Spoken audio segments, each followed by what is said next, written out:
നമസ്കാരം.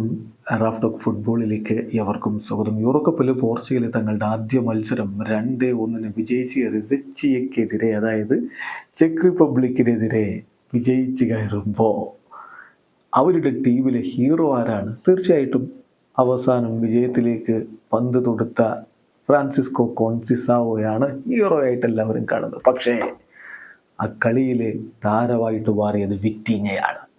Player of the match പുരസ്കാരം ലഭിച്ചത് വിറ്റീഞ്ഞക്കാണ്, വെറുതെ അങ്ങ് കൊടുത്തതല്ല. യുവേഫയുടെ ടെക്നിക്കൽ ഒബ്സർവർ പാനൽ അദ്ദേഹത്തിന് പ്ലെയർ ഓഫ് ദി മാച്ച് കൊടുത്തുകൊണ്ട് പറയുന്നത് ഇങ്ങനെയാണ്: he controlled the tempo of the ഗെയിമിൻ്റെ ടെമ്പോ അവൻ കൺട്രോൾ ചെയ്തു. മാത്രമല്ല, ഒരുപാട് പാസുകൾ അവൻ കൊടുക്കാൻ വേണ്ടി ശ്രമിക്കുകയുണ്ടായി. അതുപോലെ തന്നെ ആ പാസുകളിൽ ഹൈ പാസിങ് ആക്യുറസിയാണ് അവൻ മെയിൻറ്റെയിൻ ചെയ്തിരിക്കുന്നത്. അതോടൊപ്പം മത്സരം മാറ്റിമറിക്കുന്നതിൽ പ്രധാനപ്പെട്ട റോൾ വഹിക്കുകയും ചെയ്തു.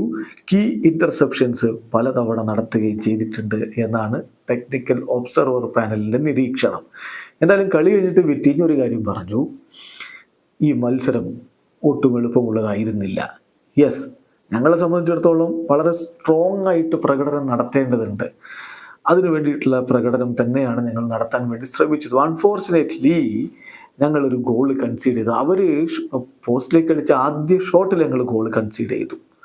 അതൊരു ഗ്രേറ്റ് ഗോളായിരുന്നു, ഔട്ട്സൈഡ് പെനാൽറ്റി ഏരിയയിൽ നിന്ന് വന്ന്. പക്ഷേ ഞങ്ങളുടെ സ്ട്രെങ്ത്തും ഇൻ്റലിജൻസും പുറത്തെടുക്കേണ്ടതുണ്ടായിരുന്നു. ഒട്ടും എളുപ്പമായിരുന്നില്ല. അവിടെ തോൽക്കാൻ ഞങ്ങൾക്ക് മനസ്സുണ്ടായിരുന്നില്ല. ഞങ്ങൾ കാമായിട്ട് നിന്നു, വളരെ കാം ആൻഡ് കമ്പോഷർ അത് മെയിൻറ്റെയിൻ ചെയ്തു. അതിനുശേഷം മത്സരം ഡ്രോ ആക്കി. ഞങ്ങൾ കോൺഫിഡൻ്റ് ആയിരുന്നു എല്ലായ്പ്പോഴും. 2-1 എന്ന രൂപത്തിലേക്ക് കാര്യങ്ങൾ എത്തുമെന്ന് ഞങ്ങൾ പ്രതീക്ഷിച്ചിരുന്നു.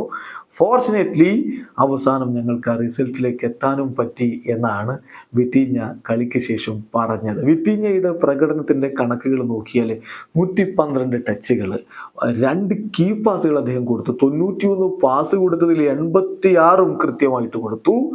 ഒരു ഡ്രിബ്ലിംഗ് അറ്റംപ്റ്റ് അത് സക്സസ്ഫുൾ. 6 ഡ്യുവൽസ് നടത്തി, 6ഉം അദ്ദേഹം വിൻ ചെയ്തു.